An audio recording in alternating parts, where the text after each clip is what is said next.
오늘 말씀을 전해주실 임서국 목사님은 바람직한 모범적인 그리고 모든 목사님들이 따라가고 싶어하는 목사님이십니다. 현재 부산의 남구청 앞에 대연동이고 대연성결교회 담임 목사님이십니다. 20여 년 전에 100명도 안 되는 교회에 부임하셔서 2,000명이 넘는 교회로 큰 성장을 일구신 분이십니다. 우리 부산 지역 전체에 그리고 전국에 모범되는 교회를 또 나타내어 주신 분이십니다. 현재 한국의 총회장직을 맡고 계십니다. 그리고 세계적으로도 여러 단체에서 리더로 섬기시는 분이십니다. 정말 바쁘신데 동기인 저의 부탁을 뿌리칠 수가 없으셔서 이렇게 몬트리올까지 오셨습니다. 감사드립니다. 우리 사모님도 같이 오셨는데 우리 목사님 사모님 한번 잠깐 같이 일어나실까요? 사모님은 저 맨 뒤에 계시고요. 목사님도 잠깐 일어나시고 뜨거운 박수로 환영하십니다. 예, 감사합니다. 이제 우리 목사님 나오셔서 지팡이와 막대기, 잠깐만 목사님, 예, 우리 한번 따라서 하실까요? 지팡이와 막대기. 예, 첫날 제목으로 첫날 성의 제목으로 말씀 전해 주십니다. 우리 목사님 나오실 때 오른손을 들어서 크게 할렐루야로 환영하십니다. 나오실까요? 할렐루야. 우리 성가대원들 목이 아플 것 같아요. 자리에 옮기시면 더 좋을 것 같아요. 그 자리에서 일어나셔서 앞에 자리로 가시면 되겠습니다.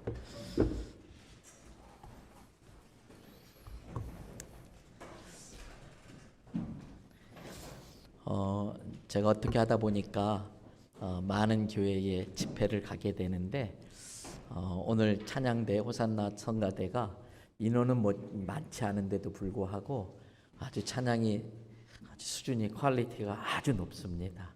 그리고 노래를 잘하는 찬양대가 아니고 찬양을 잘하는 성가대라서 정말 찬양의 가사가 은혜가 되고 오늘 설교 말씀에 또 찬양 가사가 딱 맞는 찬양을 골라주셔서 너무 감사합니다. 우리 수고했다고 한번 박수로 한번 격려해 주시고요. 우리 앞뒤 좌회패 분에게 서로 인사하십시다. 옆 사람 보시고 참 잘 오셨습니다. 오셨으니 은혜 받고 가시기 바랍니다. 영혼 없는 멘트는 기분이 나빠요.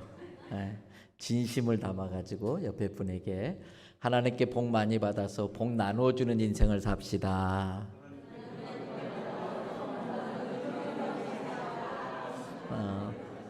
또 옆에 분에게 있는 곳에서 축복의 통로가 됩시다. 있는 곳에서 예수님 보여주며 삽시다.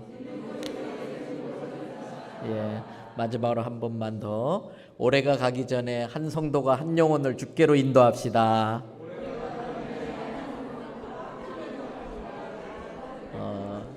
마지막에 그 따라하신 그것은 제가 한국교회 총회장이 되면서 117년차 총회의 교단 표어로 정한 겁니다. 제가 총회장이 되니까 이제 언론사에서 여러 인터뷰가 있었어요. 그때에 그 기자가 저한테 그렇게 물어보더라고요. 총회장님, 지금 한국교회에 이런저런 문제들이 많이 있는데 총회장으로서 그 문제들을 해결할 수 있는 방안을 갖고 계신가요? 제가 예, 있습니다. 이분은 사실 기대하지 않고 물어본 거예요. 그런데 제가 있습니다 자신 있게 대답하니까 눈이 띵그레서 쳐다보더라고요. 저 뭡니까? 제가 그랬습니다. 말씀하신 대로 한국교회 이런저런 문제들이 많이 있지만 그 모든 문제를 한꺼번에 해결할 수 있는 방법이 있다면 한국교회 모든 성도들이 1년에 한 명씩만 전도하면 다 해결됩니다. 별로 아멘이 아닌가 봐요. 그렇잖아요. 한국교회가 그래도 1,000만 정도 성도라고 그러는데 1년에 한 명씩만 전도해서 2,000만이 되고 그 다음에 4,000만이 되고 그 다음에 5,800만이 다 복음화된다면 교회마다 갖고 있는 재정적인 어려움, 이런저런 문제들 한꺼번에 다 해결될 줄 믿습니다. 그래서 제가 총회에 다니면서 제일 강조하는 게 나중에도 설교 중에 말씀드리겠습니다만 한 해에 한 영혼이, 한 성도가 한 영혼을 주께로 인도하는 겁니다. 여러분 믿음의 선포를 하시면 믿음대로 될 줄 믿습니다. 우리 앞뒤 좌우옆 분에게 한 번 더 선포합시다. 올해가 가기 전에 한 성도가 한 영혼을 주께로 인도합시다. 할렐루야. 그 믿음대로 될 줄 믿습니다. 여러분 신앙 안에서는 절대 우연이 없습니다. 신앙은 우리 삶에 일어나는 크고 작은 모든 일들이 하나님의 주권과 섭리 가운데 이루어진다고 믿는 것이 신앙생활인 거예요.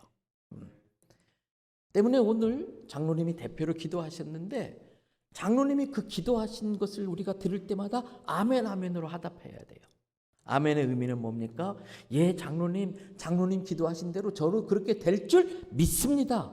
그 믿음의 고백을 아멘이라고 하는 단어에 담아가지고 이렇게 고백하는 거예요. 장로님 기도하실 때 그 기도가 그대로 된다고 하는 믿음으로 우리가 기도받아야 돼요. 때문에 오늘 많이 부족한 종이지만 이 귀한 강단에서 말씀을 전할 수 있게 된 거는 허 목사님이 불러서 온 것도 아니고요. 제가 오고 싶어서 온 것도 아니고요. 분명히 저를 이곳에 세워서 하나님이 쓰실 필요가 있기 때문에 하나님이 세우신 줄로 믿습니다. 그러면 내가 이 시간에 이 자리에 와 있는 것도 절대 우연이 아니에요. 내가 오고 싶어서 온 것이 아니에요. 하나님께서 특별히 나에 대한 놀라운 계획을 가지시고 그걸 내게 깨우쳐 주시려고 이 자리에 나를 있게 하셨다. 그게 저와 여러분들의 믿음 되시기를 축복합니다. 때문에 여러분 다른 게 죄가 아닙니다. 하나님 옆에 나올 때에 하나님께 대한 아무런 기대가 없이 나오는 게 죄예요. 하나님 옆에 나오면서 오늘 이 시간을 통해서 하나님께서 내게 놀라운 은혜를 주시고 나를 통해 놀라운 역사를 이루실 거라고 하는 전혀 기대도 없이 믿음도 없이 나오는 거, 그게 죄예요. 제가 어떻게 하다 보니까 부산 대표로 몇 년 전에 청와대 대통령 초청으로 식사를 한번 하러 가게 됐어요. 저녁 만찬에 대통령하고 밥 한번 먹는데요. 무슨 절차가 그렇게 복잡한지 한 달 전부터 신원조회를 하고요. 그날 저녁 7시 만찬 시간인데 4시까지 서울 모 장소로 집결하래요. 그 장소도 비밀로 했다가 그날 알려주더라고요. 거기 가니까 뭐 또 무슨 조사를 하고 또 청와대 영빈관 앞에 가니까 또 몸수색을 하고 얼마나 밥 한 번 먹는데 이렇게 복잡한지 모르겠어요. 근데 아십니까? 오늘 이 시간에 우리가 만난 하나님은 어떤 분이에요? 이 시간에 지금 우리가 만나는 예수님은 어떤 분이실까요? 역사상 있었던 모든 대통령, 황제, 모든 사람, 권세자들을 다 모아놔도 비교할 수 없을 정도로 대단하신 하나님이신 거예요. 그분을 우리가 지금 친견하는 거잖아요. 직접 만나는 거잖아요. 예수 그리스도의 그 보혈의 능력을 의지해서 우리 같은 죄인이, 우리 같은 자격 없는 사람이 이 하나님 앞에 나와서 예배 드리는 것만으로도 은혜인 줄로 믿습니다. 그렇다면 모든 것들이 하나님의 주권과 섭리 가운데 이루어진다면 오늘 이 저녁도 그렇고 주일날 마치는 그날까지 저를 이곳에 보내서 말씀 전하게 하시는 데는 하나님의 놀라운 계획이 있는데 그 계획이 나를 향한 계획이라는 거예요. 그 믿음이 저와 여러분들에게 있으시기를 바랍니다. 그래서 저는 부흥 강사로 왔지만 저도 이번에 몬트리올을 방문하면서 허 목사님 네 분과 교제도 하고 또 이런저런 사람들 만나면서 주님이 주신 은혜를 기대하면서 와요. 그리고 저도 이곳에서 말씀 전하면서 제 자신이 또 하나님께서 이번 집회를 통해서 제게 어떤 은혜를 주실까, 어떤 또 도전을 주실까, 그런 기대를 갖고 오는 것입니다. 그래서 저는 기도했습니다. 이번 부흥의 기간이 하나님 부족하지만 저를 통해서 성도들 한 분 한 분에게 맞춤형 부흥회가 되게 해 주시옵소서. 그래서 이번 집회를 다 마치고 나면은 아, 이번 집회는 하나님이 나를 위해서 디자인하셨구나. 나를 위해서 준비하셨구나. 여러분, 그것이 저와 여러분들의 믿음 되시기를 바랍니다. 그래서 저는 이 시간에, 이 귀한 시간, 저는 이민사회를 잘 모릅니다만 저녁에도 일해야 되는데 그걸 제쳐놓고 오신 분들도 있을 것이고 얼마나 소중한 시간입니까? 때문에 이 귀한 시간에 이런저런 사람의 허튼 소리 하고 싶지 않아요. 말장난하고 싶지 않아요. 오직 하나님의 말씀만 전하기를 원합니다. 그러면 어떤 일이 벌어질까? 한번 받아해 주시겠습니까? 말씀대로 믿고 말씀대로 행하면 말씀대로 역사가 일어난다. 믿어지면 아멘. 믿어지면 아멘. 여러분, 예수님 믿으신 지 5년, 10년, 20년 됐는데 제대로 된 기도 응답 한번 받아본 적 없고 기적다운 기적 한 번도 받아본 적이 없다? 그거야말로 기적입니다. 왜요? 우리 예수님은 어제나 오늘이나 내일이나 동일하신 분인 줄로 믿습니다. 그러면 2000년 전 갈릴리 호숫가에서 일으켰던 많은 기적을 일으키신 그 예수님은 오늘 또 이 자리에 우리와 함께 하시는 거예요. 동일하신 분인 거예요. 성경에 분명히 말씀하셨어요. 예수님은 전능하시기 때문에 못하실 것이 없는 줄 믿습니다. 근데 예수님이 못하시는 게 한 가지가 있어요. 그 전능하신 예수님이 못하시는 게 한 가지가 있어요. 거짓말을 못하세요. 거짓말을 못하세요. 그 거짓말을 못하시는 예수님께서 성경에 뭐라고 그랬느냐? 두세 사람이라도 내 이름으로 모이는 곳에는 나도 그들 중에 함께 있느니라 그랬어요. 그럼 오늘 이 자리는 임석욱 목사 때문에 모이신 게 아닙니다. 허 목사님 때문에 모이신 것도 아니에요. 우리 모두는 예수님의 이름으로 모인 줄 믿습니다. 그러면 이 자리는 지금 예수님이 거룩한 영으로 함께 하시는 거예요. 이곳에 성령님이 함께 하시는 거예요. 예배 중에 그 성령님의 임재를 경험하셔야 돼요. 그래서 찬양도 이곳에 함께 하신 성령님께 붙들려서 찬양해야 되고요. 기도도 성령님께 감동되어져서 기도해야 되고요. 하나님의 말씀도 성령의 감동으로 된 말씀이기 때문에 말씀을 받는 순간 성령께서 내게 감동시켜 주셔야 이 말씀이 나를 향한 맞춤형 말씀이 되는 겁니다. 때문에 2000년 전 죽은 나사로를 살리신 예수님은 오늘 또 이 자리에 함께 하시고 똑같은 능력으로 우리에게 임하시는 거예요. 그래서 오늘도 저 기도하다가 그런 기도했어요. 오늘 찬양하고 그럴 때에 주님, 혹여라도 이 자리에 모이신 분들 중에 사람의 힘으로 해결할 수 없는 문제가 있는 분들, 그게 건강의 문제든 재정의 문제든 자녀의 문제든 부부간의 갈등이든 사람의 힘으로 해결할 수 없는 문제들은 하나님의 은혜로만 해결될 수 있는 거예요. 하나님, 이번 성회 기간 동안에 그러한 하나님의 은혜가 우리 성도들 한 분 한 분에게 임하게 해주세요. 그 기도 드렸어요. 그래서 나를 향한 맞춤형 부흥회가 될 수 있기를 축복합니다. 그래서 우리 젊은 분들 같은 경우는 앞날의 불확실성, 미래의 불확실성 때문에 불안한 거예요. 평안이 없는 거예요. 그러면 불확실한 미래는 피터 드러커가 그랬어요. 미래학자 피터 드러커가 불확실한 미래는 당신이 먼저 결정해버려라. 신앙 아닌 사람도 신앙 밖에서도 당신의 불확실한 미래를 당신이 지금 결정하고 나가라. 우리는 믿음으로 우리의 미래를 선포하는 거예요. 다른 게 기적이 아니에요.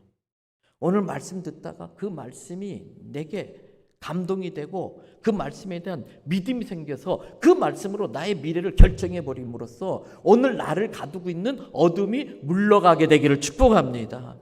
오늘 나를 붙들고 있는 불안과 근심, 염려가 다 떠나가야 돼. 그래서 매 순간순간마다 주의 은혜 안에 주의 말씀을 믿는 믿음 안에서 평안과 기쁨과 감사가 넘치는 게 성도의 삶이 되어져야 되는 거예요. 여러분, 그 믿음을 가지고 오늘부터 내일 새벽, 내일 저녁, 모레 새벽, 모레 저녁, 주일날까지 하나님께서 내게 어떤 말씀을 주시나 믿음으로 함께 해 주시기를 바랍니다. 이 시간에 짧게라도 한 번 더 기도하려고 그래요. 기독교는 기도에 공을 들이면 응답되고, 사람의 생각에 기도에 공을 들이면 응답되고 공을 안 들이면 응답 안 되고, 그게 아니에요.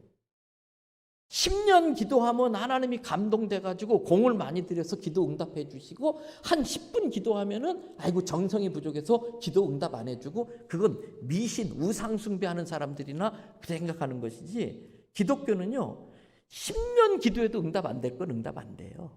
그러나 10년 기도해도 안 되는 것들이 하나님과 마음이 딱 감동돼 버리면, 영적인 스파크가 팍 일어나면은, 진정성만 통하면 10초든 1분이든 10분이든 그 기도가 응답, 하나님 전에 상달되는 순간 응답될 줄 믿습니다. 때문에 이 시간에 짧게라도 1, 2분이라도 다시 한번 이번 부흥에 대한 나의 믿음을 고백해야 돼요. 이번 부흥회를 한다고 했는데, 이 부흥회를 통해서 하나님이 내게 주실 은혜에 대한 아무런 기대가 없이, 아무런 믿음이 없이 온 게 죄라는 거예요. 그게 잘못된 거라는 거예요. 그러면 지금이라도 하나님, 이번 부흥회를 통해서 제게 이러한 은혜가 임하기를 바랍니다. 내 소원을 말씀드리고, 그게 점점 더 발견되어져서 하나님, 이번 부흥회를 통해서 내게 이러한 놀라운 은혜 주실 걸 저는 믿겠습니다. 믿음은 결단하는 거예요. 믿음은 선포하는 거예요. 내게 고질적인 질병이 있든, 그게 정서적인 질병이든 우울증이든 불면증이든 조울증이든, 정서적인 문제이든 육체적인 질병이든, 심지어 내가 파악하지 못한 그러한 영적인 문제들까지도, 또는 인간 간의 갈등까지도, 또는 자녀를 위해서 평생 동안 기도했던 것까지도, 하나님, 이번 부흥회를 통해 그러한 것들이 근본적으로 해결되는 역사가 내 인생에 일어날 줄 저는 믿습니다. 이 믿음의 고백이 필요한 거예요. 그래서 이 시간에 잠깐 우리 누가 반주 한번 또 해주시겠어요? 네, BGM으로 좀 깔아주시고 한 1, 2분 정도 이번 부흥회를 향한 나의 기대, 나의 믿음을 고백하십시다. 그리고 주님, 내 인생의 문제는 지금 이겁니다. 내가 아무에게도 말하지 못하지만 주님만이 아시는, 저만이 알고 있는 문제는 이건데, 이번 부흥회 그것들이 근본적으로 해결되길 바랍니다. 해결될 줄 저는 믿겠습니다. 이 믿음의 선포라는 기도를 하시고, 제가 여러분을 위해서 축복 기도하고 계속 말씀 함께 묵상합니다. 우리 주여 한번 부르고 합심하여 기도합시다. 주여, 은혜로우신 아버지 하나님, 많이 부족한 종이지만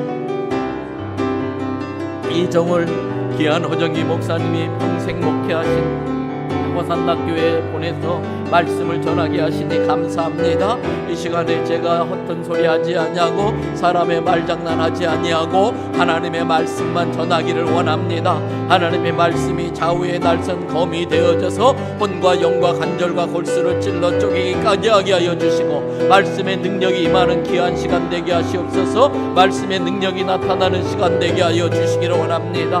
우리 성도 한 분 한 분에게 맞춤형 부흥회가 되게 하여 주시옵소서. 하나님, 우리 성도에게 꼭 필요한 말씀이 하나님이 와닿게 하여 주시고, 하나님 성령의 감동이 있게 하여 주셔서 그 말씀이 고스란히 믿어지게 하여 주시옵소서. 말씀대로 믿고 말씀대로 행하면 말씀에 있는 기적과 역사가 내 인생에도 나타날 줄 믿습니다. 이 시간 모든 질병들이 고침받을지어다. 병만은 떠나갈지어다. 가난과 저주는 물러갈지어다. 하나님, 우리 가정에 있는 문제들, 인생 각자 개인에게 갖고 있는 문제들이, 고질적인 질병들이 치료되게 해결되게 하여 주시고, 모든 우울증들이, 하나님 정서적인 질병들이 고침받는 시간 되게 하여 주시옵소서. 하나님, 이곳에 성령 하나님으로 함께 하시고 운행하여 주시옵소서. 감사와 찬양 올려드리옵고 존귀하신 예수님의 귀하신 이름 받들어 기도드리옵나이다.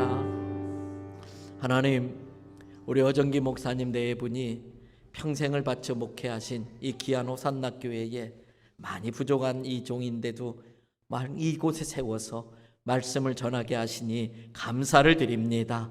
오늘 이 시간 이 자리에 계신 그 어떤 한 분 때문에 제가 멀리 부산서부터 이곳에 주님의 보내심을 받은 줄 믿습니다. 이곳에서 하나님의 말씀만 전하게 하여 주시옵소서.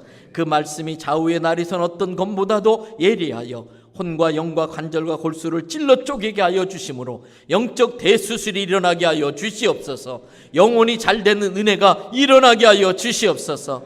영혼이 잘 됨으로 범사가 잘 되고 강건해지는 은혜가 있게 하여 주시옵소서. 하나님, 내 인생의 발목을 잡고 있는 것이 어떤 영역의 문제이든, 그것이 육체의 질병이든 정서적인 문제이든 재정의 어려움이든 부부간의 갈등이든 인간관계 꼬인 문제이든 또는 자식의 문제이든 주님에게는 능치 못함이 없는 줄 믿습니다. 이 시간에 주님, 이 종이 기도할 때에 신유의 능력을 행하여 주시옵소서. 성도 여러분, 예수님이 직접 안수하신다는 믿음을 가지고 이 시간 혹시 육체에 연약한 부분이 있으면 겸손하게 손을 얹어 주시길 바랍니다. 정서적으로 어려움이 있고 마음이 상한 부분들이 있다면 또 가슴에 손을 얹고 또 사랑하는 누군가를 생각하며 같이 기도받아 주시기 바랍니다. 주님, 이 종이 일일이 안수하지 못하지만 이곳에 운행하시는 예수님의 영께서 친히 안수하여 주실 걸 믿고 기도합니다. 예수 그리스도의 이름으로 명하노니 육체의 연약함은 강건해질지어다. 예수의 이름으로 명하노니 성도들의 육체에 있는 모든 질병은 깨끗이 치료될지어다. 정서적인 문제, 육체적인 질병 예수의 이름으로 명하노니 병만은 떠나갈지어다. 가난과 저주는 물러갈지어다. 주님의 이번 부흥성회가 하나님, 우리 성도들 한 분 한 분에게 맞춤형 부흥회가 되게 하여 주시옵소서. 이 종이 먼저 은혜 받게 하여 주시옵소서. 감사 찬양 주께 올려드리며 예수님 귀하신 이름으로 기도드리옵나이다. 아멘. 아멘.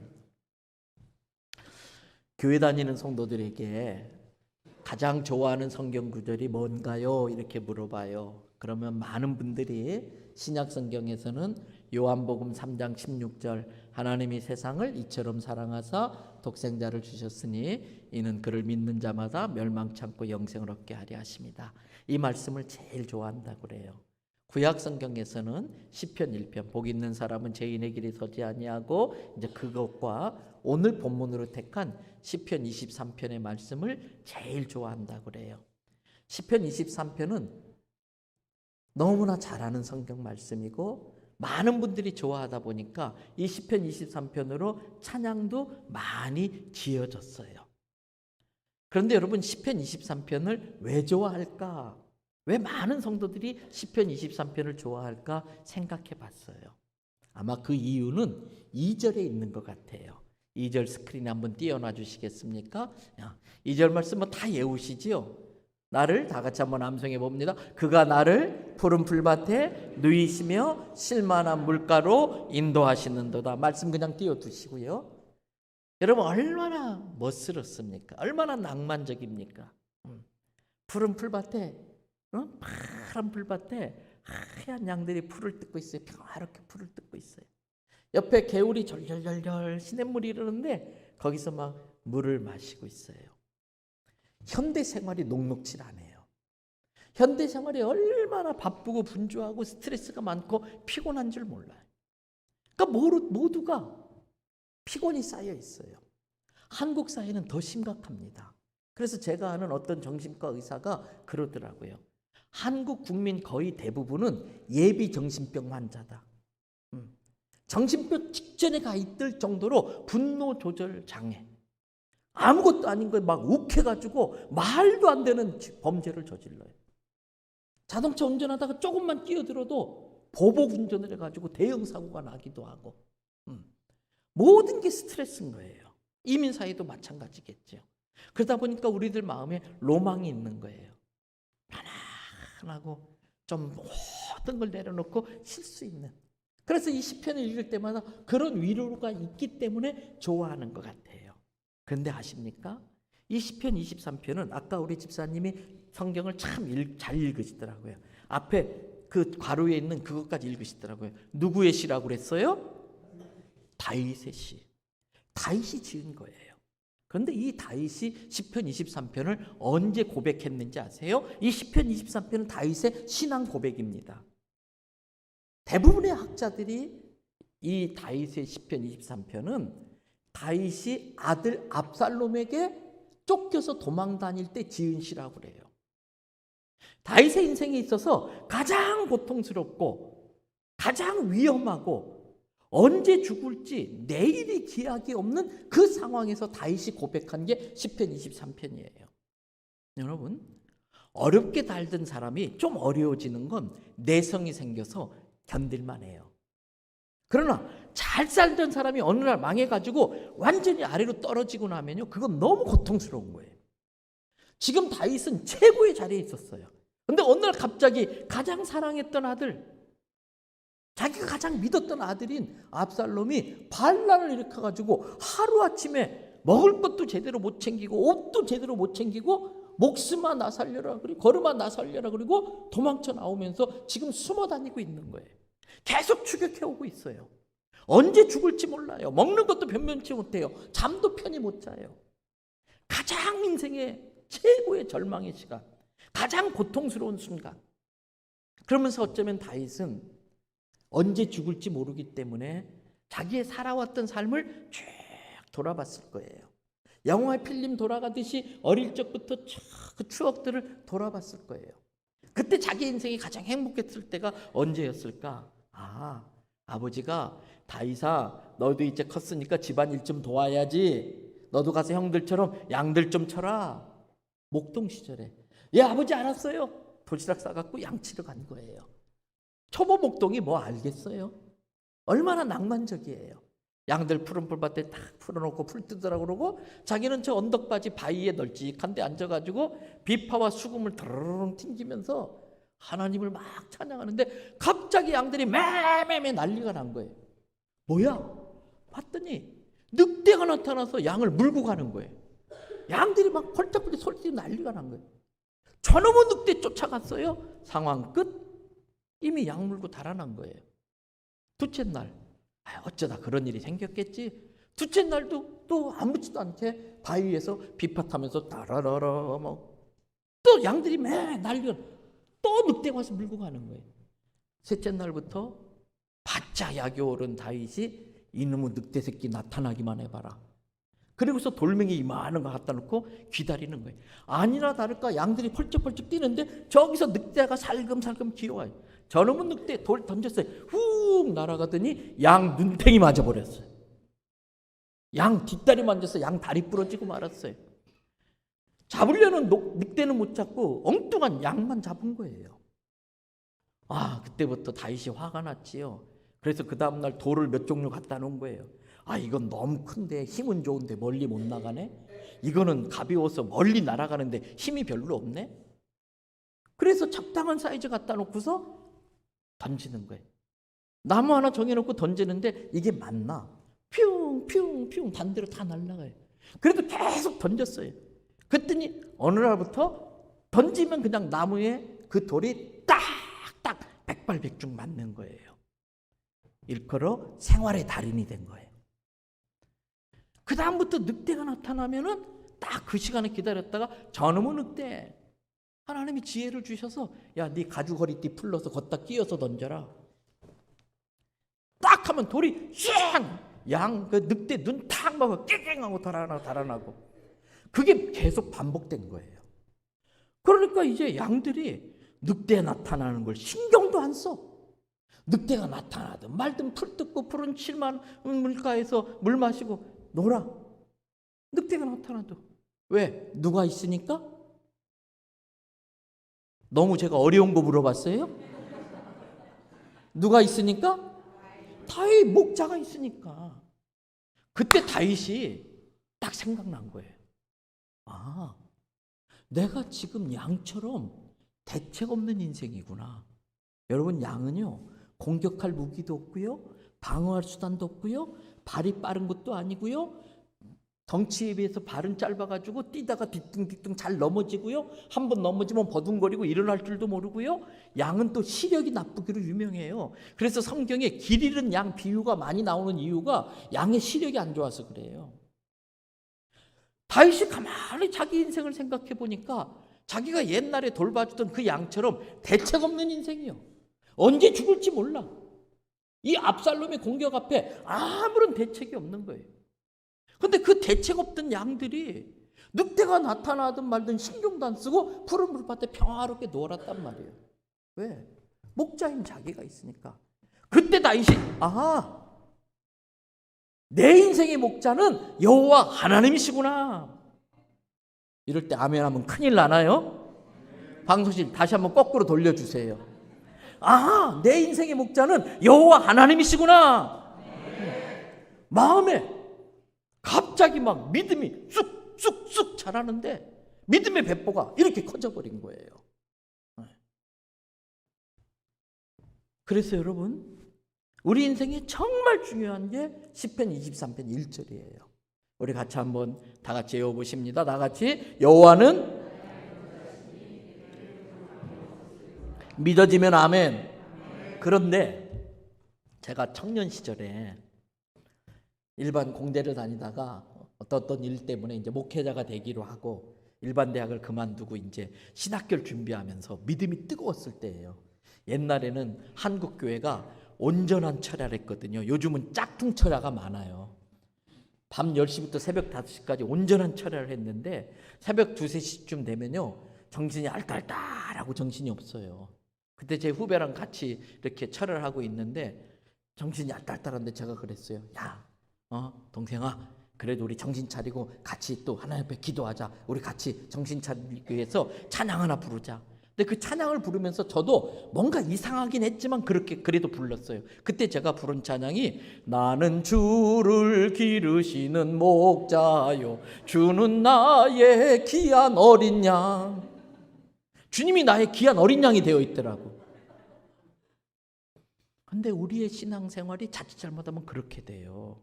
이 1절이 내게 부족함이 없으므로 여호와는 나의 목자시로다.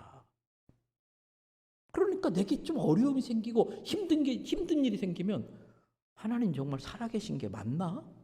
하나님이 내 어려움을 알기나 하시나? 하나님이 진짜 나의 목자인지 아닌지 알딸딸해지는 거예요. 여러분, 수학에 상수와 변수가 있어요. 상수는 어떤 경우에도 그 절대값이 변하지 않는 거예요. 변수는 상수의 크기에 따라 값이 달라져요. 상수가 커지면 변수의 값도 커지고 상수가 줄어들면 변수의 값도 줄어드는 거예요. 우리의 신앙생활도 마찬가지예요. 내가 아플 때든지 재정적으로 어려울 때든지 어떤 경우에도 상관없이 우리의 믿음의 고백은 그럼에도 불구하고 그리 아니하실지라도 이 지경에도 여호와는 뭐다? 나의 목자시다. 그 신앙 고백이 있는 사람에게 그 신앙 고백에 걸맞게 하나님이 반응해 주시는데 첫 번째, 내게 부족함이 없게 해 주시는 거예요. 지금까지 어쩌면 나의 신앙생활이 거꾸로 되어 있지는 않았나. 내가 사업적으로 어렵든 가정적으로 부부간에 갈등이 있든 재정이 어려움이 있든 상관없이 어떤 경우라도 내가 왕의 자리에 있든지 왕의 자리에서 쫓겨났든지 여호와는 나의 목자가 되어야 할 줄로 믿습니다. 그렇게 주는 사람에게 주시는 첫 번째 축복이 인생의 모든 영역에 부족함이 없게 해주시는 약속이에요. 그래서 성경에 그 부족함이 없게 해주겠다는 것에 대한 약속의 말씀이 많아요. 내 입을 크게 열라 그리하면 내가 채우리라. 너는 내게 부르짖으라 내가 내게 응답하리라. 너희가 내 안에 거하고 내 말이 너희 안에 거하면 무엇이든지 원하는 대로 구하라. 그래야면 다 주시리라. 그랬어. 아무것도 염려하지 말고 오직 모든 일에 기도와 간구로 너희 구할 것을 감사함으로 하나님께 아뢰라. 그랬어요. 그런데 문제는요. 우리 인생에 있어서 증상에 민감해야 됩니다. 특별히 여러분이 건강을 유지하려면 내 몸에 나타나는 증상에 민감하셔야 돼요. 제 장인도 의사고 제 아래 동서도 의사고 제 사이도 의사예요. 근데 그 의사들이 하는 이야기 중에 하나가 병 중에 폐와 관련된 병이 고치기가 제일 어렵대요. 왜? 폐에는 신경이 없답니다. 그래서 이 폐가 문제가 생겨도 통증이 없어가지고 잘 모른다는 거예요. 그래서 폐를 통해서 무슨 통증이 있다고 싶으면 이미 그때는 병이 깊어져서 치료 단계가 지나가 버렸다는 거예요. 영적인 경우도 마찬가지예요. 내 영적 생활에 나타나는 증상에 예민하셔야 돼요.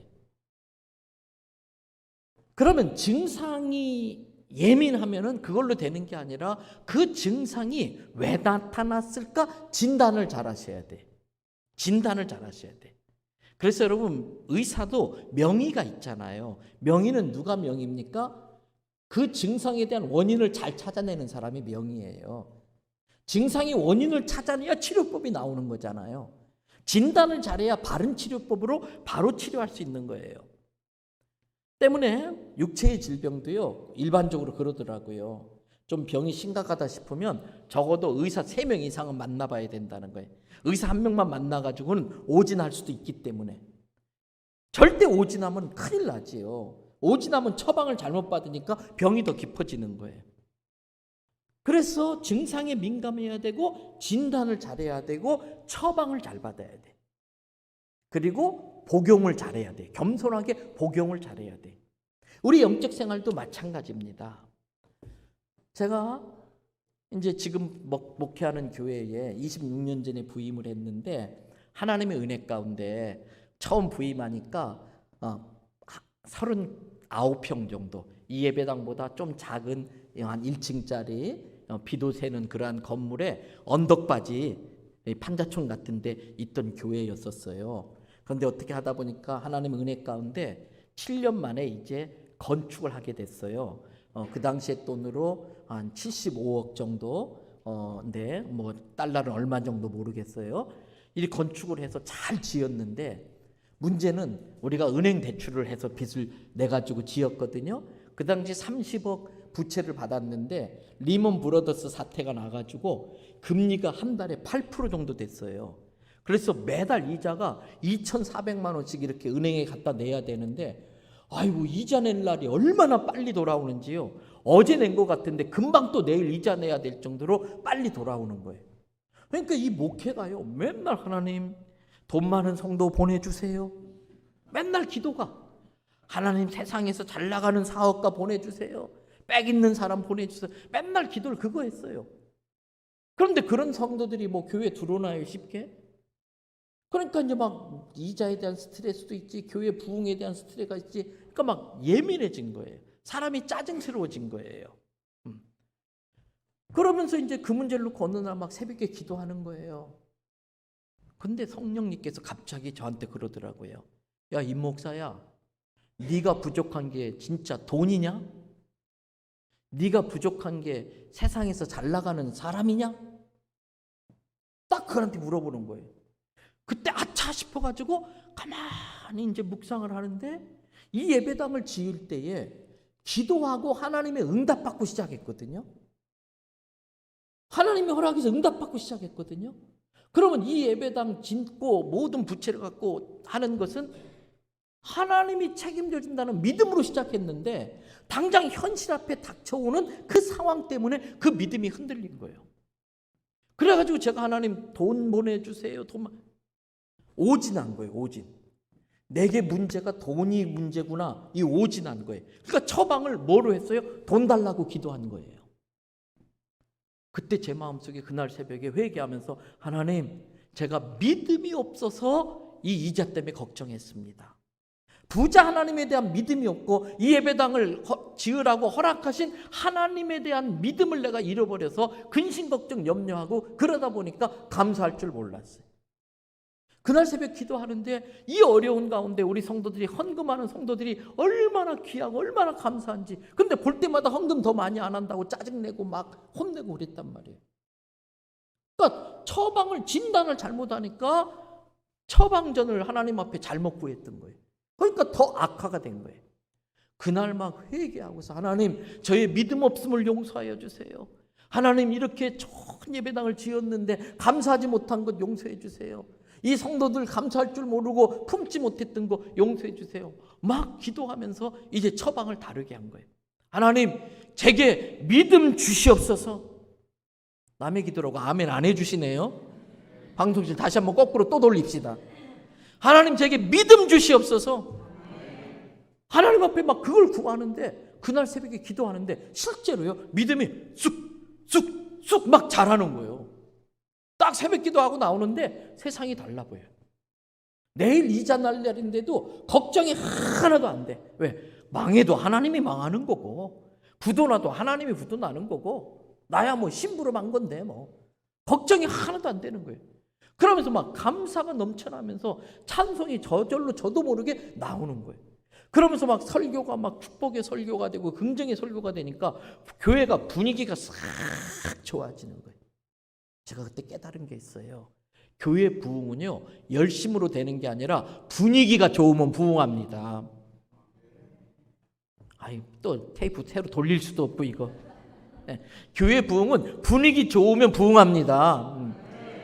여러분, 아무리 식당 음식이 맛있어도요, 거기서 서빙하는 분들이 인상 팍 쓰고 그릇 탁탁 놓고 음식 체해요, 체해. 근데 막 생글생글 하여 어서 오세요. 막 분위기 좋으면, 교회도 뭐 여기 호산나 교회밖에 없나? 왔더니 막 인상 쓰고 인사도 안 하고 아는 체도 안 하고 그러면은 교회 부흥 안 되는 거예요. 근데 왔더니 막 분위기가 좋아요. 그래서 저희 교회 표어가 있어요. 평생 변하지 않는 교회 표어가 있는데 한번 따라해 보실래요? 시댁 같은 교회 만들지 말고 친정 같은 교회 만들자. 시댁은요, 못 쉬어. 설거지 다 해놓고도 못 쉬어. 친정은 설거지 거리 있으나 마나 나 피곤하면 일단 쉬고 봐. 그리고 실컷 자고 나서 일어나서 설거지 거리 있으면 시키지도 않아도 알아서 해. 따라합시다. 시켜서 하면 일이고 알아서 하면 헌신이다. 일에는 그게 없어요. 하나님의 은혜가 없어요. 헌신은 하나님의 은혜가 있어요. 왜? 일은 대가를 기대하면서 하는 거거든. 헌신은 받은 은혜가 감사해서 그냥 보상 없이 하는 거거든. 시댁에서 일은 안 올라가려고 하는 거예요. 친정에서 일은요, 어머니 도와드리려고 하는 거예요. 그게 헌신이에요. 그 교회 분위기가 달라지니까 막 사람들이 몰려오면서 막 부흥하니까 금세 그냥 그 빚을 30억을 금방 갚아버리고 말았어요.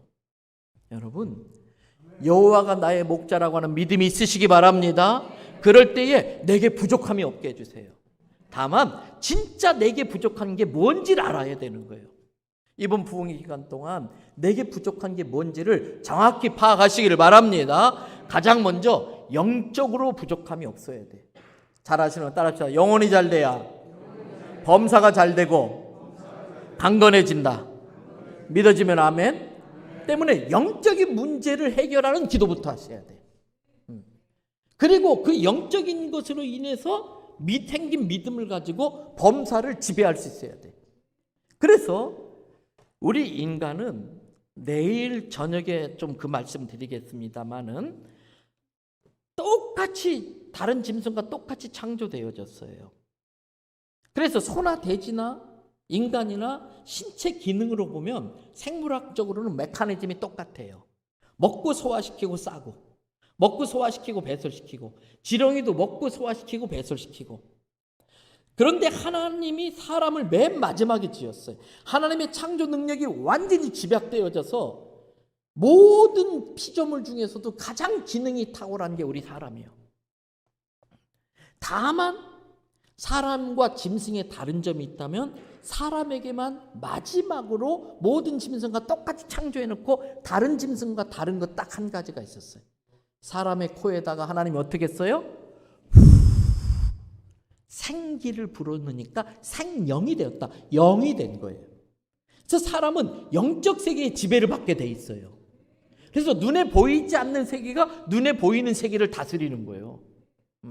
부부간에 눈에 보이는 관계도요, 눈에 보이지 않는 관계가 잘못돼 있으면, 서로 미워하는 관계가 있으면 눈에 보이는 관계가 미워하는 관계로 드러나는 거예요. 눈에 보이지 않지만 서로 사랑하는 관계로 영적 관계가 맺어지면 눈에 보이는 관계도 아름다워 보이는 거예요. 때문에 여러분 이번 부흥의 기간 동안 영적 진단을 잘 하시기를 바랍니다. 그 중에서도 영적 세계의 진단을 잘 받으셔야 돼요. 아, 내가 정말 부족한 게 감사구나, 믿음이구나, 사랑이구나. 두 번째 하나님이 여호와가 나의 목자입니다라고 고백하는 믿는 사람에게 주는 축복이 다시 2절로 돌아가세요. 2절 말씀 한번 또 읽어봅니다.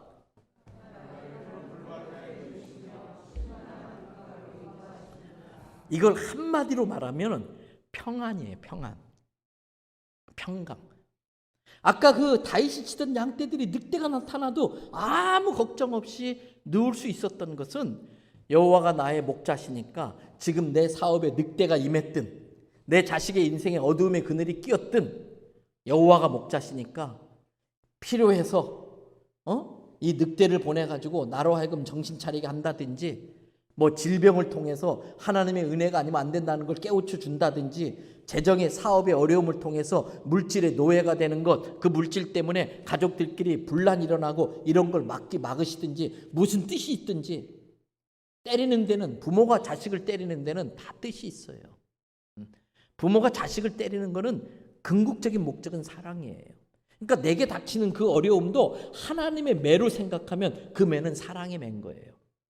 그 믿음이 있으면 어떤 상황 속에서도 내 인생은 푸른 풀밭 쉴만한 물가가 될 줄 믿습니다. 그래서 저는 이 호산나 교회가 여러분의 인생에 푸른 풀밭 쉴만한 물가 되기를 축복합니다. 여러분의 가정이 푸른 풀밭 쉴만한 물가가 돼야 돼. 남편이 퇴근할 때가 되면 아내가 안절부절해.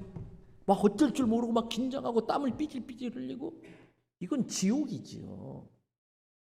아이가 집에서 잘 놀다가도 아빠 들어올 시간만 되면 막 어쩔 줄을 몰라 하고 막 안 하던 실수도 하고 끔찍하지요. 교회와 가정은 실수가 용납되는 곳이에요. 사회는 실수하면 정죄당하는 곳이에요.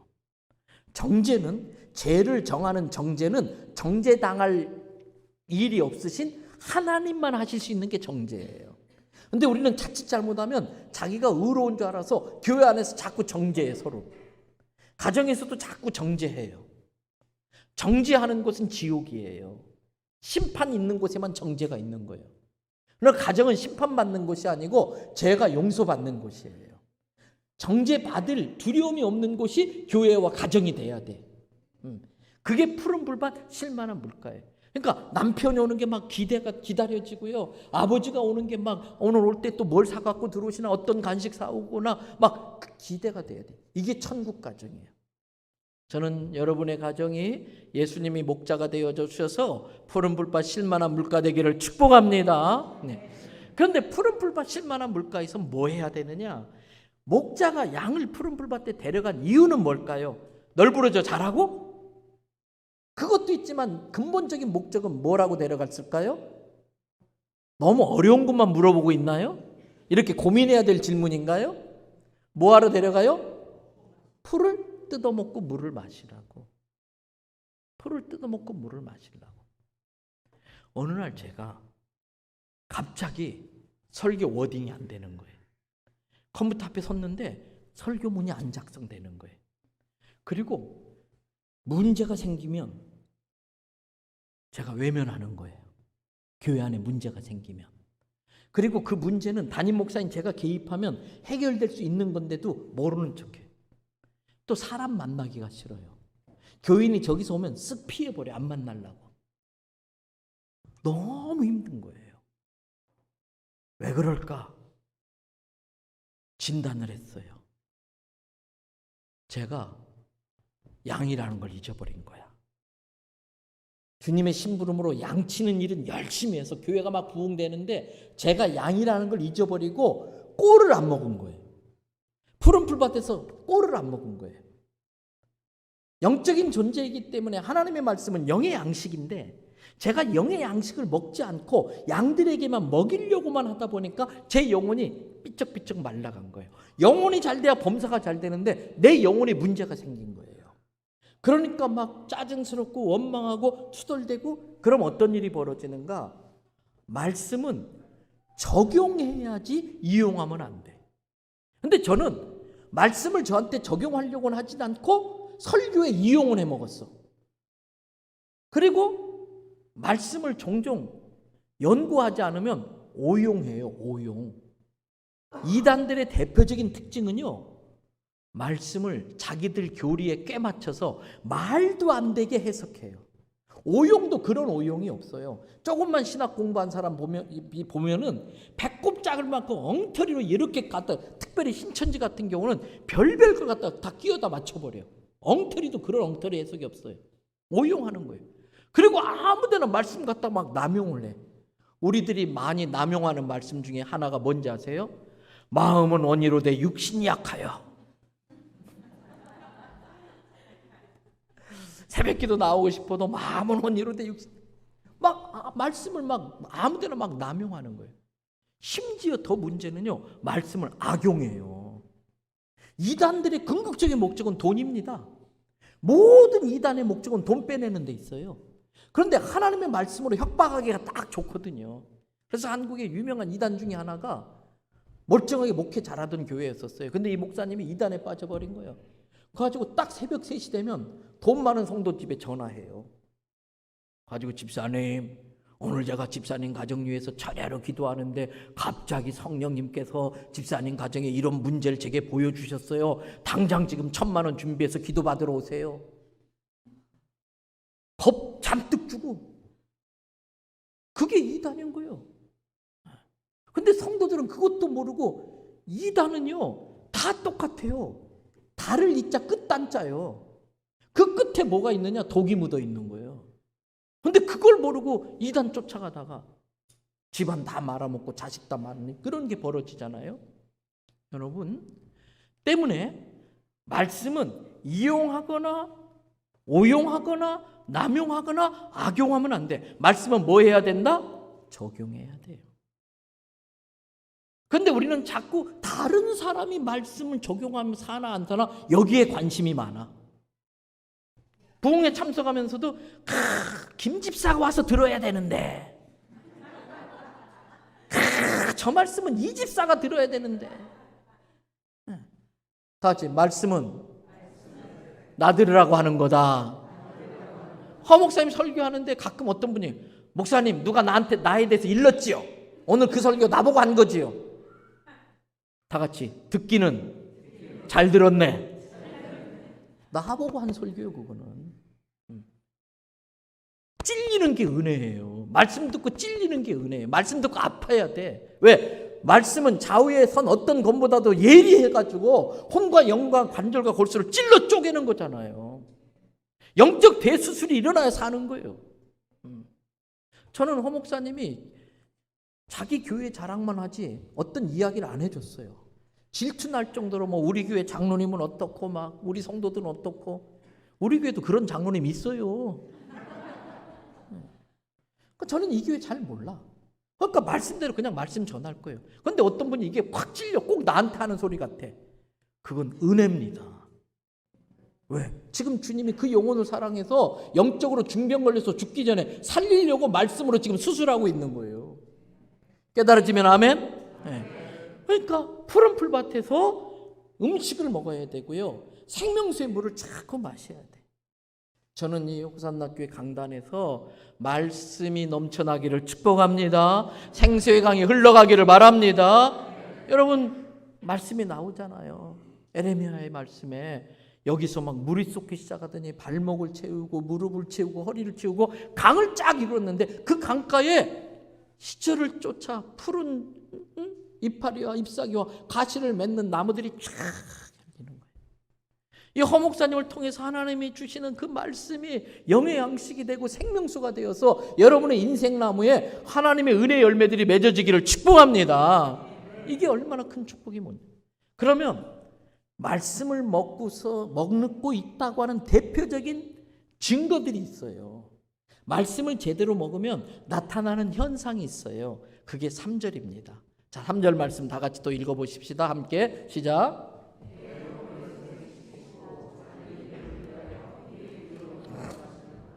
심폐소생술. 심폐소생술. 아까 제가 설교로 성도들에게 말씀을 선포하면서 설교에 이용할 줄 알았지 제 자신이 안 먹은 거예요. 말씀을 저한테 적용 안 한 거예요. 그러니까 영이 죽어버린 거예요. 그때 그날 깨닫고서 다시 제가 말씀을 먹으면서 제 영이 소생되는 은혜가 임한 것입니다. 저는 이번 부흥회가 여러분의 영적 심폐소생이 일어나기를 축복합니다. 그러면 이 사람이 말씀을 제대로 먹고서 영혼이 살아나서 영혼이 잘 된다는 증거가 뭐냐? 뒤에 나오잖아요. 누구의 이름을 위하여? 자기 이름을. 목사가 영이 죽으면요, 진짜 자기 이름, 임서궁을 위해서 목회합니다. 영이 죽은 목사는요, 자기를 자꾸 높여요. 영이 죽은 목사는요, 자기를 위해서 교회를 이용해 먹어요. 교회를 위한 목사가 되어야지 목사를 위한 교회가 되면 안 되거든요. 그리고 성도들은 정말 목사님을 높여주고 잘 예우하려고 해주고, 목사는 아닙니다. 이 사랑이 과합니다. 정말 충분합니다. 이렇게 돼야 되는데 이게 반대가 돼버리면 심각해지잖아요. 진짜 영이 살아난 성도는요, 자기 이름은 없애요. 그리고 진짜 자기 이름, 여호와 하나님의 이름, 예수 그리스도 이름만 높일 줄로 믿습니다. 뭐가 천국이냐? 주님이 다스리는 곳이 천국이거든요. 주의 통치가 일어나는 게 하나님 나라거든요. 그럼 따라하십시다. 내가 살면 예수가 죽고, 내가 죽으면 예수가 산다. 가정도 내가 죽음으로 예수님의 말씀대로 살기 위하여 내가 죽으면 예수님이 사는 가정이 돼. 그러면 예수님이 통치하면 그 가정이 천국 가정이에요. 교회도 막 장로님이 살고 막 목사님이 살고 막 혈기 부리고 막 그러면요, 그 교회는 예수님이 죽어요. 예수님이 죽으면 예수의 통치가 아니고 사단의 통치가 이루어지는 게 사탄의 왕국이에요. 그게 지옥인 거예요. 저는 이 호산나 교회는 예수님이 사는 교회가 되길 바랍니다. 그러면 목사가 죽고 장로가 죽고 권사가 죽고 집사가 죽어야지요. 그래야 예수가 사는 거예요. 자기가 산 사람은 항상 대화가 그봐 뭐라고 그랬어? 내가 그러자고 그랬잖아. 내가 그런 아이디어를 냈잖아. 자기 생각대로 돼야 돼. 자기 뜻대로 돼야 돼. 자기 주장대로 돼야 돼. 저희 교회도 당회하면 가끔 장로님들이 목사님, 그 문제를 놓고 제가 생각해 봤는데 제 생각에는요. 그러면 제가 웃으면서 장로님, 저는 장로님 생각 관심 없어요. 성경이 뭐라고 했느냐가 관심 있어요. 그래서 막 서로 의견이 막 달라. 장로님들끼리. 그러면 아이고 이거 결정하지 맙시다. 한 주 동안 기도해보고 성경 읽으시고 주님의 생각이 뭔지 알아보고 다시 결정합니다. 그리고 연기해버려요. 내 이름, 내 생각, 내 주장대로 안 되면 에이 다 너네들끼리 다 해먹어. 문 쾅 닫고 가버려요. 교회는 절대 민주주의 아닙니다. 민주주의 방식은 채택하지만 백성민 주인주, 사람이 주인이면 그건 세상 단체나 똑같은 거예요. 교회는 완전히 신주주의인 줄 믿습니다. 왕이신 하나님 말씀 앞에 깨갱하는 거예요. 목사는 왜 서였느냐? 어떤 게 하나님의 말씀인지 성경을 깊이 연구해서 하나님의 말씀을 분별해서 전하라고 목사를 세운 거예요. 때문에 목사님의 말씀이라도 하나님의 말씀과 어긋나면 순종 안 해도 돼. 그러나 목사님의 말씀이 성경이 어긋남이 없으면 죽으라면 죽어야지요. 그게 내가 살 길이니까. 저는 그래서 이 교회가 예수님만 사는 교회 되기를 축복합니다. 그러면서 예수님의 길이라면 나는 무조건 의의 길을 가는 거예요. 예수님의 이름을 위해서, 하나님의 영광을 위해서라면 재정적으로 손해봐도 그 길 가는 거예요. 눈 한번 질끈 감으면 몇만 불 생겨. 양심 싹 조금만 팔아버리면 몇십만 불 생겨. 그래도 그게 하나님의 영광을 가리는 일이라면 절대 안 하는 거예요. 마태복음 4장에 사탄이 예수님을 유혹할 때도 하나님의 말씀 갖고 유혹했어요. 시편 91편 11절과 12절 가지고 성전 꼭대기 예수님 세워놓고 한번 뛰어내려봐. 그러면 천사가 너를 받아준다고 성경이 약속했잖아. 네가 뛰어내려서 돌에 부딪혀 죽지 않으면 네가 하나님의 아들이라는 증거가 되니까 한번 뛰어내려봐. 하나님 말씀 갖고 유혹해요. 교회도요, 하나님 말씀 가지고 싸워요. 특별히 교회에서 싸우면요, 새벽기도 나와서 능력받아 싸우니까 이게 더 심각한 거예요. 그러니까 하나님의 말씀 앞에서는 다 내려놓는 거예요. 그게 신앙이에요. 그게 믿음인 거예요. 그게 주가 나의 목자라고 하는 증거인 거예요. 말로는 주는 나의 목자입니다 해놓고 목자를 인정 안 해. 그리고 자기 인생의 결정권을 자기가 다 갖고 있어요. 그건 민주주의이긴 한데 자기가 주인지. 개인주의죠. 개인주의. 각자가 주인인 주의지요. 그러니까 이 교회도 개인주의가 판치면 서로 싸우는 거예요. 새벽기도 나와서 능력받아 싸우는 거 이거는 뭐. 때문에 이제 뭐 계속 내일이나 이제 말씀 전하면서 그 부분을 또 다룰 수 있으면 다루겠습니다만은, 그래서 예수의 이름이라면 손해봐도 뒤집어 쓰는 거예요. 하나님의 영광을 위해서라면. 아무리 내가 천만금이 생겨도 하나님의 영광 가리면 그건 버리는 거예요. 그건 독약이에요. 독약. 네. 그런데 그 의의 길이, 주의 이름을 위하여 걸어가는 의의 길이 때로는 죽을 맛이에요. 죽을 맛. 그게 4절이에요. 4절. 자, 4절 말씀 다 같이 읽어보십시다. 다 같이 있습니다. 시작.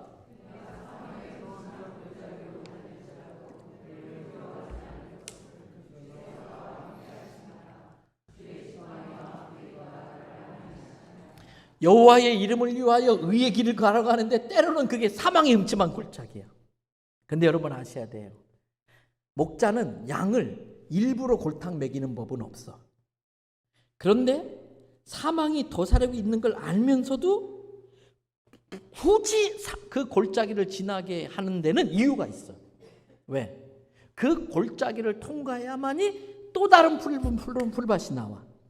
그 골짜기를 통과해야만이 주님이 약속한 가나안 땅이 있을 줄로 깨달으시기 바랍니다. 때문에 가나안 땅 때문에 목자도 위험한 줄 알고 양이 힘든 줄 알매도 불구하고 그걸 통과하지 않으면 가나안 땅에 못 가니까 글로 데리고 갈 때가 있어요. 그런데 사망이 음침한 골짜기 지날 땐 두 가지. 목자는 혹시라도 사망이 들이온다 할지라도 사망을 이겨낼 자신이 있기 때문에 가는 거예요. 사망을 이겨낼 자신이 없으면 목자는 애시당초 글로 안 데리고 가. 양이 생명이 더 귀하니까. 뭐 양이 죽어버리는데 가나안 땅에 무슨 소용이 있어요. 그러나 사망이 음침한 골짜기와 맞서서 이길 자신이 있으니까 데리고 가는 거예요. 그리고 동시에 푸른 풀밭에 놔둘 때보다도 사망의 음침한 골짜기에 놔둘 때 목자는 더 신경을 곤두세웁니다. 푸른 풀밭에 있을 때 양한테 관심을 삼을 두었다면 사망의 음침한 골짜기 들어갈 때는 목자는 바짝 긴장하고 거기다가 33백의 촌각을 세우는 거예요. 때문에 우리의 기도의 대부분은 가만히 생각해 보면 하나님 내 인생에 사망의 음침한 골짜기는 없게 하시고 푸른 풀밭 쉴만한 물가만 있게 해주세요. 솔직히 우리의 기도는 그게 대부분이잖아. 내 인생에 사망의 골짜기 없고 푸른 풀밭만 있게 해주세요. 그런데 한번 생각해 보세요. 이 양이요, 대책 없는 주제에 공격할 무기도 없고 방어할 수단도 없는 대책 없는 주제에 또 멋내는 건 좋아해요. 가지고 흰옷을 그렇게 좋아하네? 가지고 틈만 나면 푸른 풀밭 가가지고 흰옷 입고 실룩실룩 돌아다녀. 런웨이처럼 걸어다녀. 펫피플, 펫냥이야, 펫냥. 푸른 풀밭에 목자 없이 혼자 알짱대면서 흰옷 입고 돌아다니는 양은 맹수의 입장에서 뭘까요? 계속 하여튼 대답하기 어려운 질문만 하는갑지요? 제가 너무 수설교 수준이 높은가요? 목자 없이 푸른 풀밭에 흰옷 입고 돌아다니는 양은 맹수 입장에서 뭐예요? 기가 막힌 먹잇감이요. 그러면 목자 있는 사망의 음침한 골짜기가 더 위험한가요? 목자 없는 푸른 풀밭이 더 위험한가요? 물어보나만 하지요. 때문에 내 인생이 푸른 풀밭이냐 사망의 음침한 골짜기냐 이게 중요한 게 아니에요. 지금 내 인생에 주님이 목자이시냐 아니냐, 지금 내 인생에 주님이 목자로 나와 함께 하느냐 안 하느냐 그게 중요한 거예요. 그러니까 우리의 기도 제목이 사망의 음침한 골짜기 없게 해주세요 그게 아니고 주님이 오죽했으면 사망의 음침한 골짜기로 저를 이끌겠습니까? 또 지금 당장은 내가 힘들고 이해가 안 되지만 주께서 사망의 음침한 골짜기로 이끄신 뜻이 있을 줄 저는 믿겠습니다. 오직 주님만 순종하며 가겠습니다. 그렇게 가는 거예요. 그런데 그 사망의 음침한 골짜기를 인도할 때에 목자가 쓰는 게 지팡이하고 막대기예요. 그럼 지팡이는 뭐고 막대기는 뭐냐? 목자가 한번 양들 데리고 가면 물도 갖고 가야죠, 텐트도 갖고 가야죠, 땔감도 가져가야죠. 손이 모자란데 한 손에 막대기 한 손에 지팡이 그게 아니에요.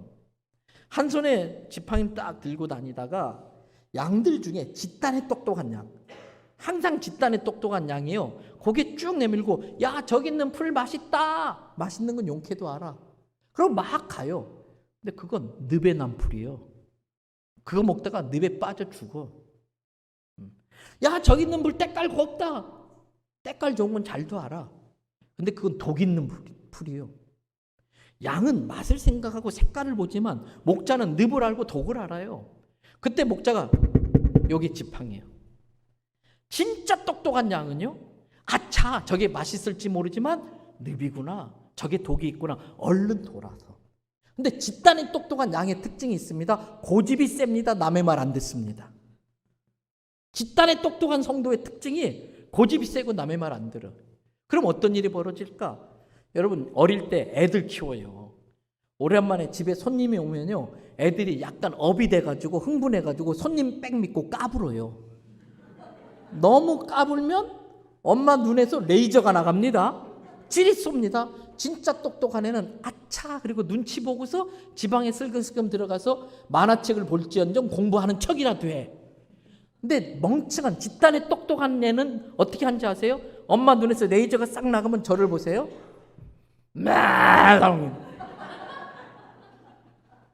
손님 가고 나면은 비 오는 날 먼지도 안 들어 얻어 터져. 비 올 때 먼지나게 얻어 맞아 본 적 있으세요? 그걸 전문 용어로 다 같이 매를 번다.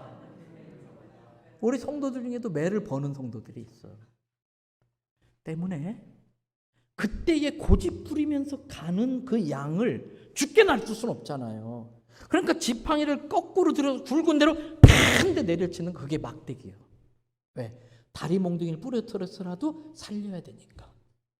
혹시 요즘 내가 다리 몽둥이 부러진 성도 있다면 깨달으시기 바랍니다. 아, 이게 나를 살리려고 주님이 한 대 치셨구나. 때문에 신앙생활 잘하는 비결은 영적인 센시티브, 스피리추얼 센시티브가 살아 있어야 돼. 그래서 주일날 목사님의 설교에서 지팡이를 느끼셔야 돼요. 장로님의 대표기도 중에 그 한마디 속에 주님이 내게 건드린 톡톡, 이걸 느껴야 돼. 오늘 부른 찬양의 가사, 이번 부흥회 중에 주의 지팡이를 느끼시기 바랍니다. 그러면 다리 몽둥이 부러질 일이 없어. 그러면 살아. 근데 톡톡 치는데도 굳이 고집 부려. 진짜 최악은 뭔지 압니까? 부러진 다리 끌고도 가는 사람이 있어. 지 죽을 줄 모르고 가는 거예요. 그건 진짜 바보 중에 바보인 거예요. 때문에 여러분, 날마다 우리가 quiet time, 큐티하는 이유가 뭡니까? 주의 지팡이로 인도함 받기 위함이에요. 매일같이 큐티하면서 주님의 지팡이로 톡톡톡 느끼셔야 돼. 깨달아지면 아멘.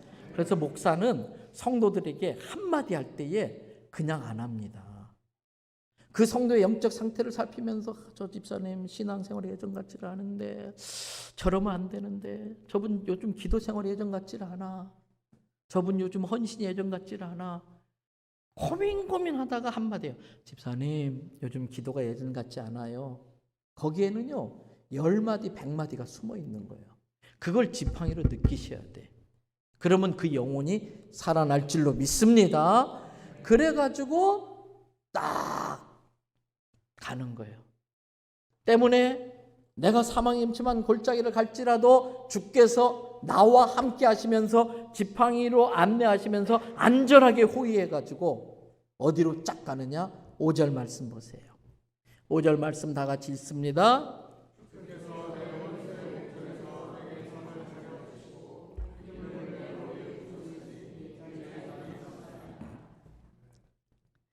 옛날 성경은 주께서 내게 상을 주시고 그래서 많은 사람들이 이걸 프라이스로 알았어요. 근데 번역된 성경에는 상을 차려주시고 그래서 이게 상의 푸드 테이블이야. 이건 뭐냐면 전쟁에 나간 장수가 승리하고 돌아왔어. 개선 장군이 됐어. 그럼 왕이 잡아온 포로들을 묶어놓고서 그 앞에 상다리 부러지게 잔치상을 벌이는 거예요. 우리가 때로는 사망이 음침한 골짜기 같은 인생을 살았어도 정말 목자의 지팡이로 안내를 받으면서 잘 통과했을 때에 우리에게 가나안의 푸른 불밭에 승리의 잔치상이 차려질 줄 믿습니다. 그게 우리의 믿음 돼야 돼. 이 세상은 육신을 입고 사는 동안에는 어려움과 고통이 끝날 수가 없어요. 예수 믿는 사람도 사고 나고요. 예수 믿는 사람도 시험 떨어지고요. 예수 믿는 사람도 재정에 어려움 생기고요. 예수 믿는 게 도깨비 방망이가 아니에요. 예수님을 슈퍼 울트라 무당으로 만들면 안 돼. 육신을 입고 사는 동안에는 우리의 영적인 미숙함과 사탄의 유혹과 삶의 어려운 환경 때문에 쓰러지고 자빠지고 넘어지고 깨지고 그게 있을 수밖에 없어요.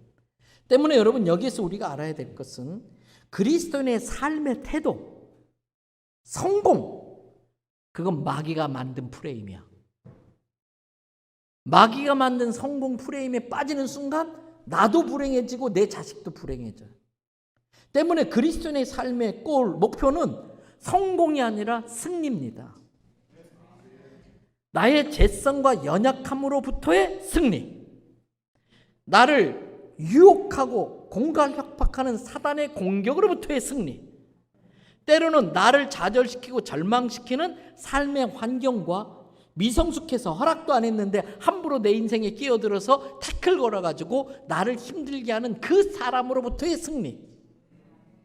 그래서 저는 저희 교회 성도들에게 이 세 가지 승리를 수시로 가르쳐요. 그래서 이 승리를 통해 하나님께 영광 돌리는 것이 우리 삶의 목표가 돼야 돼. 때문에 성도에게 내일이 있다 없다? 내일이 있어요 없어요? 없어요. 내가 태어나고 싶어서 태어난 사람 아무도 없어요. 왜 자살하지 말라고 하느냐? 생명이 내 게 아니에요. 이건 주어진 거예요. 이걸 주신 분의 것이에요. 이걸 주신 분이 하나님의 것이에요. 이걸 내가 함부로 끊어버리면 하나님 것을 도둑질하는 거예요. 때문에 아무리 힘들고 어려워도 자살하면 안 되는 거예요.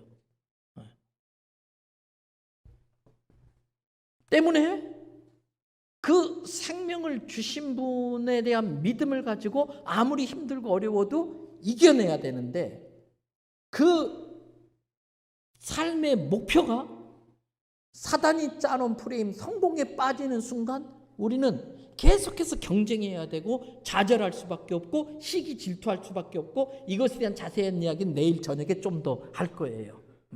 궁금하면 500원 내일 저녁에 오시면 돼요. 그래서 우리는 그러한 것에서, 성공 프레임에서 벗어나가지고 그 세 가지, 나의 죄성과 연약함으로부터의 승리, 마귀의 공격과 유혹으로부터의 승리, 삶의 어려운 환경과 미성숙한 사람들과의 갈등으로부터의 승리. 그러면 나의 죄성과 연약함은 성령의 능력으로 이겨야 돼요. 성령의 인도하심을 따라. 마귀의 유혹과 공격은 말씀으로 물리쳐야 돼요.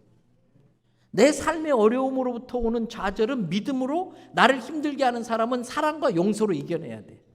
그래서 오늘 또 승리의 삶을 통해 하나님께 영광 돌려드리는 게 우리 삶의 목표예요. 그러면 내일은 있다 없다? 없어요. 생명이 내가 가져온 게 아니거든.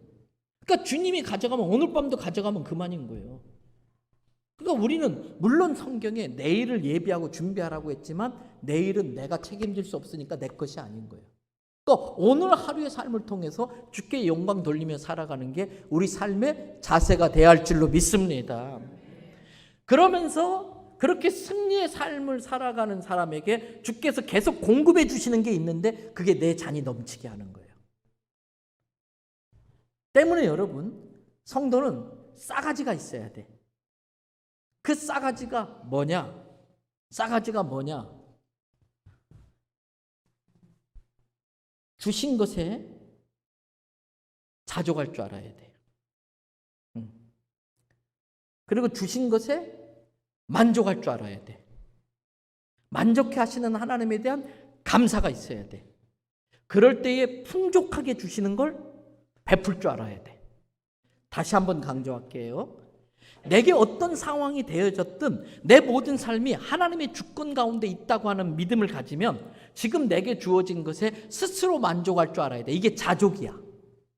그런데 우리는 내가 채우려고 그래. 찰만자, 내가 만족시키려고 해. 나는 만족시킬 능력이 있어요 없어요? 만족시키고 싶은 욕심은 있는데 나는 능력이 안 돼서 만족이 안 되니까 그만큼 불만이 생기는 거예요. 아니 불자 찰만자. 그 만족하지 못하는 만큼 나는 불만이 생기는 거예요. 불만이 있는 인생은 괴로운 인생이에요. 그게 지옥 같은 인생이에요. 근데 내가 주어진 여건에 자족할 줄 알면 그 마음을, 그 태도를 하나님이 기특하게 보셔서 하나님이 채워주시는 게 만족이에요. 그러면 그 하나님이 채워주시는 것은 감사가 있어야지. 감사할 줄 아는 사람이 하나님께서 그 다음 덤으로 주시는 게 풍족이에요. 때문에 잔에 물이 봉긋하게 있다. 이거는 만족이에요. 풍족은 뭐냐? 표면 장력으로 봉긋하게 있으면 이건 아직 풍족이 아니에요. 거기에 한 방울 똑 떨어지는 순간 표면 장력이 깨지면서 물이 흘러가요. 그러면 컵 안에 있을 때는 그 물의 모양이 컵의 모양을 갖추지만 표면 장력으로 그게 깨져서 물이 흘러가면 그때부터 흘러가는 물은 그 컵의 의지와 상관이 있어요, 없어요? 없어요. 무슨 법칙에 따라 흘러갈까요? 만류인력의 법칙 따라. 낮은 곳으로. 만류인류의 법칙은 하나님이 정한 법칙이에요. 때문에 풍족한 것은 하나님의 법칙으로 흘려보내야 돼. 그게 축복의 통로예요. 여러분의 삶에 자족이 있고 하나님이 채워주시는 만족이 있고 그것에 대한 감사로 덤으로 풍족해 하실 때에 그 풍족해 하는 걸 선교를 위해, 구제를 위해, 장학을 위해 흘려보내는 거, 이게 내 잔이 넘치나이다. 그게 축복의 통로예요. 여러분이 있는 일터에서 축복의 통로가 되시기 바랍니다. 내 남편에게 내가 축복의 통로가 돼야 돼. 내 자식에게 복음이 흘러가야 돼. 내 자식에게 믿음이 흘러가야 되고요. 그게 축복의 통로예요. 나하고 같이 직장에서 일하는 사람에게 예수 사랑이 느껴져야 돼. 그게 나를 통해서 그 사람에게 예수의 사랑이 흘러가는 이 풍족이 나누어지는 거예요. 이게 내 잔이 넘치나이다.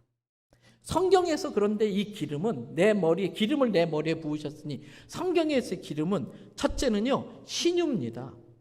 그래서 강도 만난 사람에게 선한 사마리아 사람이 가장 먼저 한 일이 뭐냐면, 그 당시 중동 지역에 여행 다니는 사람은 항상 올리브 기름을 갖고 다녀요.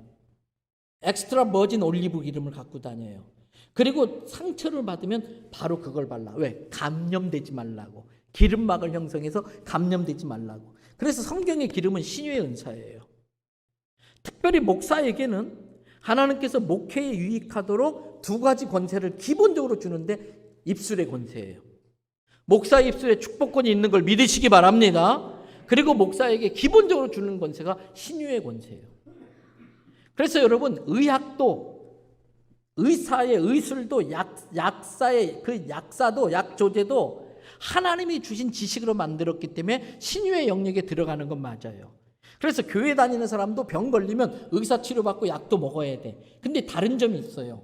몸이 아플 때 목사님께 와서 기도받고 나서 치료받으러 가는 것과 기도받고 약을 먹는 것과 그 효과는 달라요. 왜? 목회장이 기본적으로 하나님께서 신유의 은사를 주신 걸 믿으시기 바랍니다. 그러니까 마음 상할 때, 정서적으로 우울증이나 조울증이나 불면증 시달릴 때, 육체의 질병이 뭐가 됐든 목사님께 일단 기도부터 받고 봐야 돼. 그런데 이것은 부모에게도 또 우리 성도들에게도 왕 같은 제사장이라고 했기 때문에 그러한 권세를 주셨어요. 때문에 여러분들 가족 중에 아픈 사람 있고 병든 사람 있을 때는 그 사람을 위해서 믿음으로 기도하시기 바랍니다. 다만 교회의 영적 권위와 질서를 위해서 머리에 손 얹고 하는 것은 목사님에게만 허락하신 거예요. 함부로 막 손 얹고 기도하면 안 돼. 왜? 머리는 주님이 세우신 존귀한 곳이기 때문에 목회자가 손을 얹어 기도하는 거예요. 그 대신 어깨나 아픈데 같이 기도하는 거예요. 저는 우리 교회 아픈 성도들이 있을 때에 제가 손 얹어 기도하는데 옆에 구역장들이나 가족들한테 어깨에 손 얹으라고 그래. 왜? 때로는 어떤 성도에게 하나님께서 특별한 신유의 은사를 주는 경우가 있어요. 그 신유의 은사가 그분에게 임하도록 그렇게 기도하게 만들어요. 다만 신유의 그 은사는 목회자의 영적 질서 아래 사용돼야 돼. 목회자의 권위를 벗어난 신유의 은사들은 사단에게 이용당하기가 쉬워. 그래서 교회의 질서가 깨지지 않는 상황에서 주신 은사들은 사용해야 되는데, 그 중에 하나가 내 머리에 기름을 부으셨으니 나를 통해 신유의 은사가 흘러가기를 축복합니다. 그러니까 아픈 사람에서 기도하는 거예요. 두 번째, 성경에서 기름은요, 재정입니다. 그래서 유대인들이 여행 다닐 때 그 울트라 버진 그 올리브를 갖고 다니는 이유는 아주 비싼 올리브 갖고 다니다가 비상금으로 쓰는 거예요. 재정이에요. 저는 이 호산나 교회가 아프리카나 중남미 선교 많이 하는 거 듣고 있어요. 이번 총회장에도 할 때에 총회장 하다 보면 얼마나 많은 재정이 쓰여지는지 몰라요. 저도 영수증 처리 못하고 쓰는 게 얼마나 많은지 몰라. 그래서 우리 교회 어떤 성도들은 저한테 목사님 교회에 청구하기 어려운 경우들이 많으실 텐데 좀 쓰세요. 적지 않은 금액을 이렇게 주세요. 그렇게 흘려보낼 때가 많아요. 여러분 자꾸 베풀고 흘려보내면 저의 교회와 저의 경험을 볼 때 하나님은 흘려보내는 것도 11조 원리로 채워주시더라고요. 11조 원리로 채워주세요. 그래서 하나 흘려보냈는데 10개로 채워주세요. 저는 이 호산나 교회가 하나님이 필요로 할 때 열어 쓰시는 하늘 창고 같은 교회 되기를 축복합니다. 여러분의 기업이 잘 돼 있는 이유가 하늘 창고 채우라고 잘 되게 하시는 거예요. 여러분의 기업이 주의 은혜 가운데 번창하기를 축복합니다. 왜? 축복의 통로로 쓰임 받으려고. 선교하고 구제하고 장악하고 복음 전하는데 아프리카로 중남미로 흘려보내라고 재정을 채우시는 거예요. 그러니까 사업을 위해 기도할 때도 잘 먹고 잘 살려고 기도하면 그건 도깨비 방망이지. 기도를 도깨비 방망이처럼 쓰려고 하는 거잖아요. 하나님, 제게 받은 은혜가 너무나 큰데 이 복음은 모든 열방과 민족에게 들려져야 되는데 복음을 전하는 데 있어서 재정이 참 요긴하게 이용된다는 걸 제가 압니다. 주님, 저에게 재정을 허락하셔서 한 명이라도 더 구원하는 데 물질을 쓸 수 있도록 제 사업을 축복하여 주시옵소서. 기도가 그렇게 바뀌어야 돼. 그래서 내 사업이 주님의 기업이 돼야 돼요. 주님의 기업이 돼야 돼요. 시간이 많이 갔기 때문에 여러 간증거리가 있지만 말씀드리지 못하고, 그렇게 어찌됐든 여러분의 인생과 교회가 넘쳐나는 교회 되기를 축복합니다. 그러나 궁극적으로는 6절이에요. 궁극적으로는 6절이래요. 6절 넘겨주세요. 마지막에 내가 여호와의 집에 영원히 살리로다. 여러분, 오늘은 어제보다 천국에 더 가까워졌다는 뜻이야. 오늘 새끼 밥 드셨지요? 저희 어머니가 좀 인생에 어려운 시간이 있었는데 그때는 부정적인 방법, 부정적인 의미로 밥을 드실 때마다 한마디씩 하셨어. 죽는 약 한 그릇 또 먹었구나. 근데 가만히 들어보니까 그게 맞는 거예요. 우리가 평생 먹을 밥 다 먹으면 죽어요. 그렇잖아요? 그러니까 오늘 하루 더 살았다는 것은 천국이 하루 더 가까워졌다는 뜻이야. 그러면 천국이 점점 더 또렷해져야 돼. 근데 마귀의 유혹에 속으면요, 눈이 가려져 버려. 영적으로 병들면 천국이 티미해져 버리고 세상께 또렷해져 버려. 세상 것은 잠시 있다가 없어지 안개 같은 건데 거기에 인생을 올인해 버려요. 그 마귀의 성공 프레임에 빠지면 그렇게 되는 거예요. 그러면 인생이 완전히 망가져 버리는 거예요. 그 때문에 이제 앞으로 내일 새벽 계속하면서 이 천국 이야기를 더 할 수 있겠습니다만, 신앙생활을 하루 할수록 점점 더 천국이 선명해지고 막 기다려지고 사모해지고, 마치 우리가 소풍 갈 날 기다리듯이 천국에 대한 그러한 사모하는 마음이 있기를 축복합니다. 그런 사람에게 주신 은혜가, 주님의 축복은 리미트가 없어요. 리미트가, 유효기간이 없어요. 그래서 6절에 내 평생의 선하심과 인자하심이 반드시 나를 따르리니. 진짜 복받은 인생은 평생 동안 주의 선하심과 인자하심이 나를 따라다녀야 돼. 사업에도 주의 선하심이 따라다녀야 되고요. 내 자식에게도 주의 인자하심이 따라다녀야 되고요. 그럴 때 우리가 완전히 안전하게 영원토록 천국까지 가게 될 줄 믿습니다. 오늘 첫 시간이라 조금 말씀이 길어서 죄송해요. 내일 새벽은 5시 반입니다. 내일은 출근에 지장 없도록 또 하나님의 말씀만 전할 테니까, 오늘 혹시 못 오신 분 있으면 아이고 이건 김 집사가 들어야 되는데 그걸 성령의 음성으로 깨달으시고 전화도 하셔서 나 혼자 은혜 받기 참 아까웠다, 같이 은혜 받자. 내일 새벽에도 모시고 오고 내일 저녁 6시 반입니다. 자녀들도 데리고 오시면 내일 저녁은 특별히 교회 안 다니시는 분들이 반드시 들어야 될 말씀이에요. 내일은 가장 기본적이고 꼭 알아야 될 것에 대한 말씀을 전할 테니까 내일 저녁에도 같이 뵈면 좋겠어요. 이 시간에 잠깐 기도하겠습니다.